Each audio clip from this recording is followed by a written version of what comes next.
email.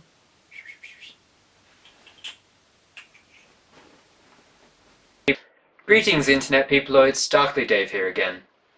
Today I'm going to tell you a story about what it was like to grow up in the middle 90s in relatively rural Australia.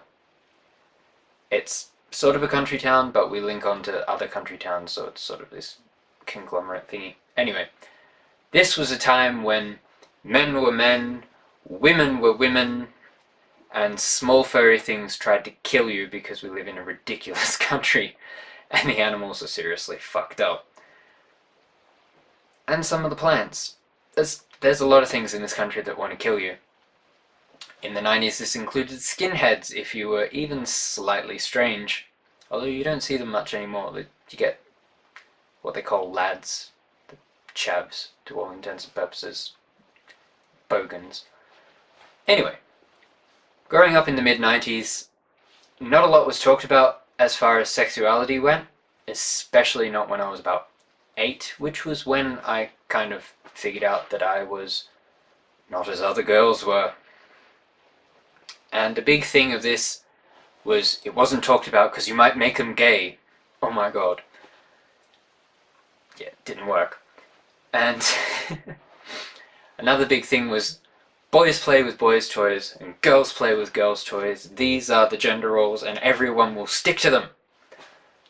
So when a young boy was playing with my younger sister and they were playing with cars as well as dolls, his dad kind of freaked out a little bit and said, you know, no son of mine's going to play with dolls, you could make him gay doing that, and he really should have been keeping an eye on his other 2 sons, but I digress.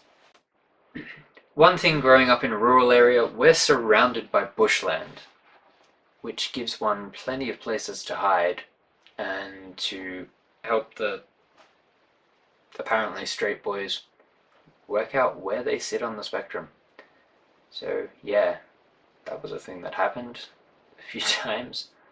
That might be a story for another time though. Another thing that was a big thing through the mid-90s was kids' cartoons. It was a golden age of kids' cartoons, because they're kind of shit now for the most part. And through the middle of the week you had Cheese TV, which meant when you got up at 6 o'clock you had to wait for the end of Aerobics Oz Style to finish. Occasionally join in, but generally just wait for it to be over. Which, being a kid, 5 minutes is an eternity. But on Saturdays and Sundays, this changed over. You didn't watch Channel 10 because it was boring sports news and stuff. And generally watched Channel 7 or Channel 9, which had different cartoons. I can't remember as far as Saturdays went, but Sundays you had the televangelists on instead of aerobics at 6 o'clock in the morning, which meant if you woke up early you got to get subjected to God's fiery judgment coming down on the homosexuals and all that bullshit, which is great for a kid just starting to work out who and or what the fuck they are, to wake up in the morning dewy-eyed and fresh-faced, half asleep, to get yelled at by mad Americans telling them that they will burn in hell for being who they are, you know, because that's an abomination and all that bullshit.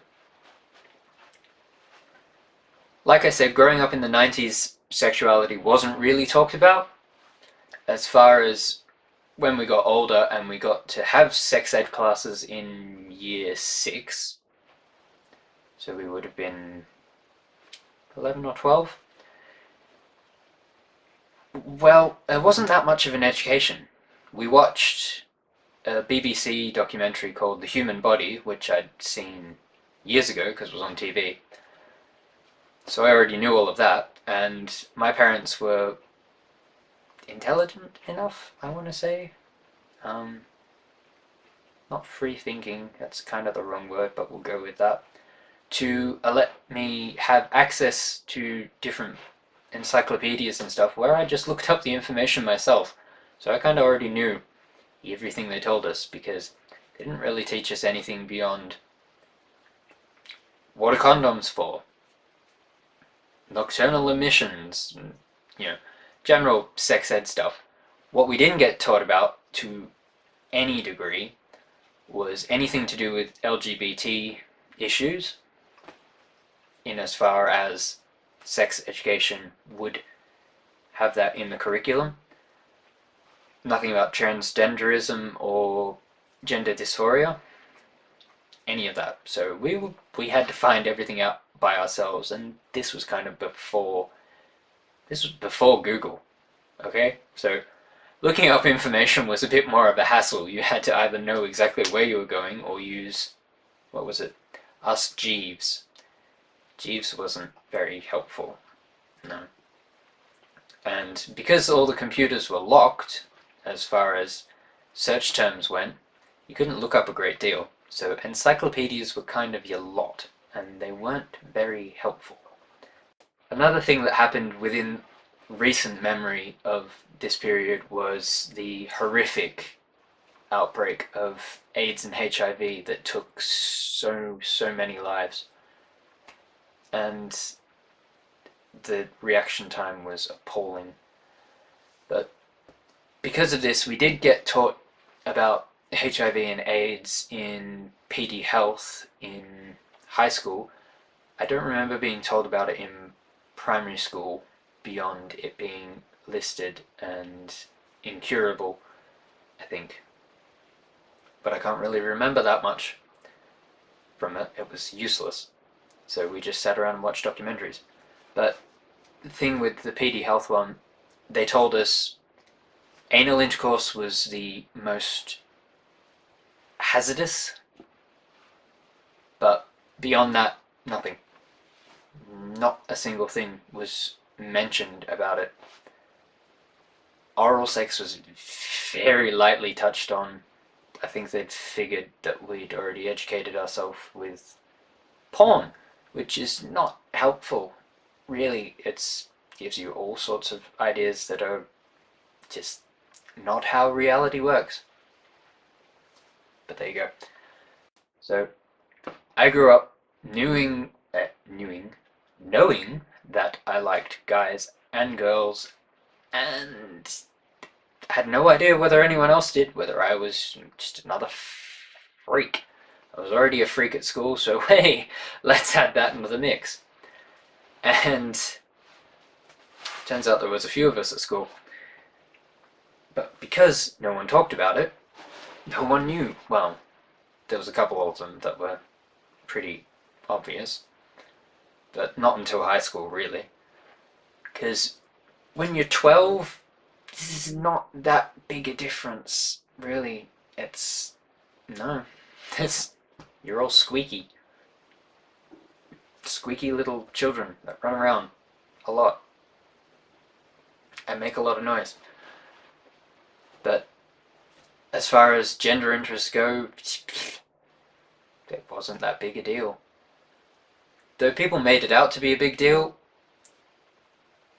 especially once we got into high school, they talked about, gay was a bad thing, you get jumped, and not in the fun way jumped, but beaten up, if you were even suspected of being gay.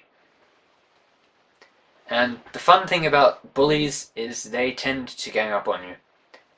So it doesn't matter how well you can fight or run, they will eventually corner you. So, yeah, got beaten up a lot in school, which was fun. All the fun things, getting thrown down staircases and stuff, good times. I remember most of it, guys, and fuck you. One thing that was interesting through the 90s was you started to hear more. It was the first time I'd encountered the Rocky Horror Picture Show, because I was too young to be told about it, so there was that. But that was fascinating. And then to come across other things, like watching the news with my parents occasionally, and Mardi Gras was on.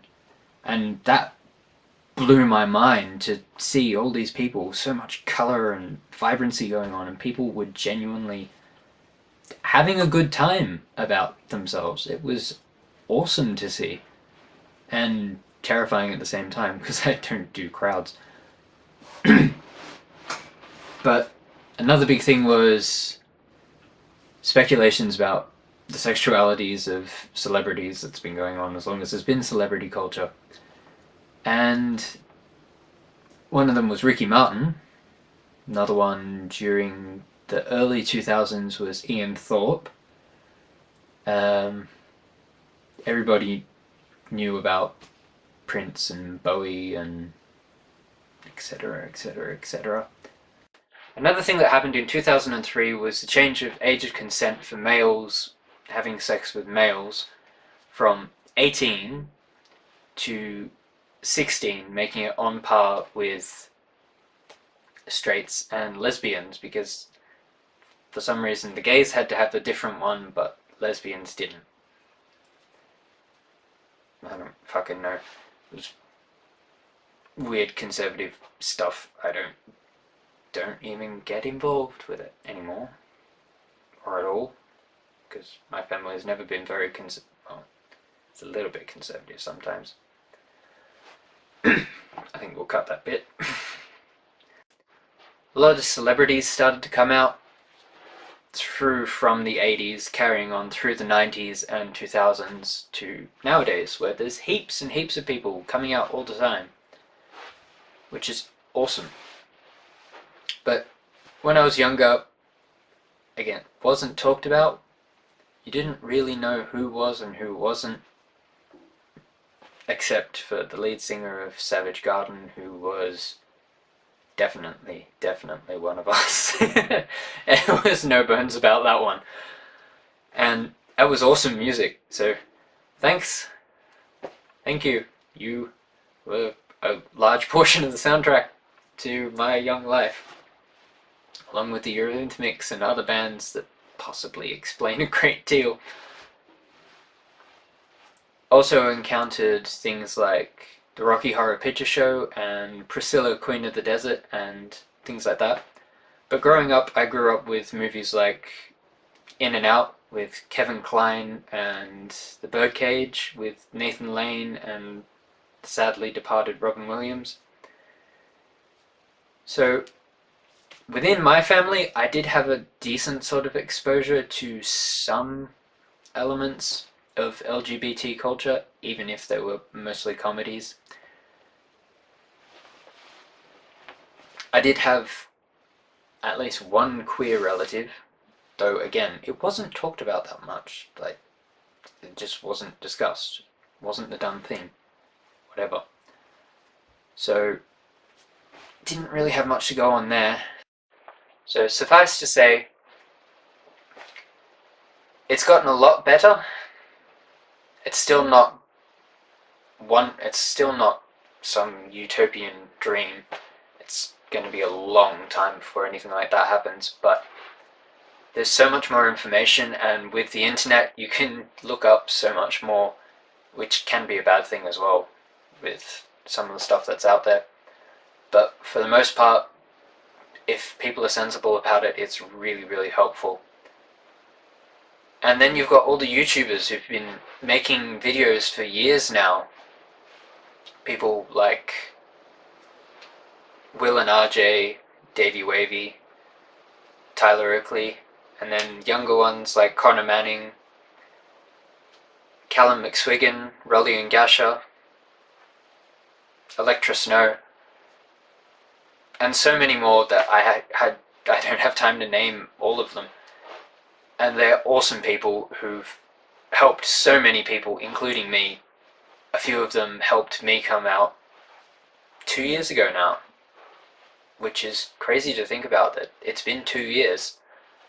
And now pretty much everyone I know, anyone I really am close to, unless I've forgotten someone, know that I'm bisexual, and it's fucking awesome.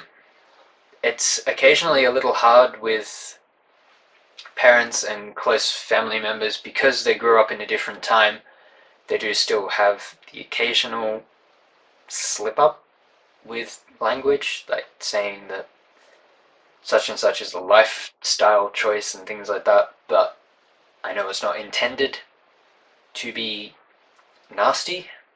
It's not intended to be belittling or anything. It's just that's the word they think of when they think of it, which kind of sucks, and it does hurt a little bit when they say it. Like, it makes me feel like I did before I came out, and people would say homophobic shit, and I generally, with family, wouldn't speak up for fear that I'd out myself, which is an awful feeling. Seriously. If people aren't ready to come out, don't try to pressure them, because you'll just make them feel like shit, and that's not good. It's really, really not good, and the more you pressure them, the less likely they are to come out, and if they do, it's going to be a really unpleasant experience for everyone involved, so just don't do it.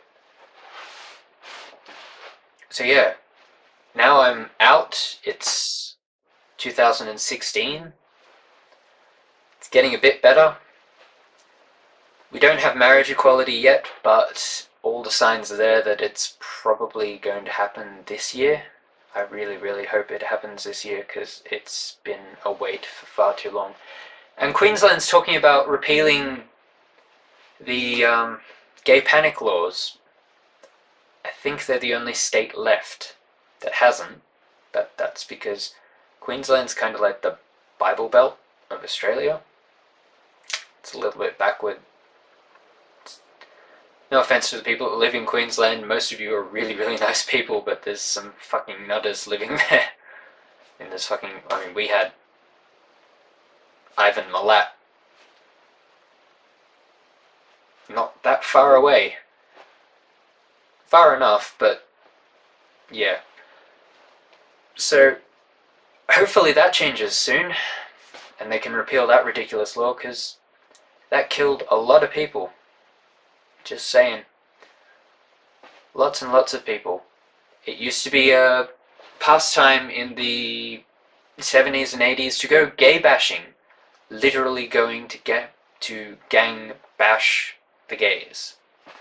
More than a few people were killed by this, including one young man who was thrown off a cliff after having been beaten savagely, and the police didn't give a fuck. They ruled it as a suicide because no one cared. His family only just now starting to get something approaching closure. And that's more than 20 years, so that's really fucked up. Anyway, that's a depressing note to end on. Anyway, so things are getting better. It's better than it was, guys. Really, it is. But it's got a long way to go. And hopefully this plebiscite, which is a ridiculous waste of money, they could have fixed it with a free vote in the parliament. There were the numbers, but then the Conservatives would chuck a fit, and we apparently have to keep them happy. Fuck everyone else. So, yeah. To any kids watching that are going through this, or even any adults going through this and thinking, I might be queer, I might be gay, I might be bi, I might be trans. Things are getting better. They're not fantastic, but they're definitely getting better. People are a lot more understanding. And generally people aren't that worried. They're so busy concentrating on their own lives and all the shit they have to deal with that most people passing you in the street, unless they're friggin' busybody nutcases, don't care. They honestly don't. You could have electric blue mohawks and 50 million tattoos. People will look at you because you're unusual, but they don't actually care. Which is in a slightly perverse way, kind of comforting. So, if it is safe to do so, live your life the way you want to. When you're ready and willing, you don't have to. There's no pressure to. You can come out. You can say, I'm this, I'm that. And for the most part, if anyone cares about you, deeply cares about you, and isn't hidebound by some stupid fucking tradition from a desert tribe 2,000 years ago, they will accept you. It might take them time, and they might get it wrong occasionally, but they will eventually accept you. Because if they want you in their life, it's part of who you are. So take hope in that. It's from some random stranger on the internet. Thank you so much for watching. I hope you enjoyed this video. If you did, it'd be much appreciated if you hit the like button. It helps the channel grow a little bit, but it also shows that people are actually enjoying these videos. And if you're feeling bold and want to be notified when I make more videos, then you can hit the subscribe button. It's also down in the description, got links to my channel, just in the name, and also links to my Twitter and Tumblr accounts. Thank you so much for watching. I hope you really enjoyed it, and feel free to leave a comment below about how you found growing up in whichever country around the world, in whatever time period. Thanks for watching, and have a good one.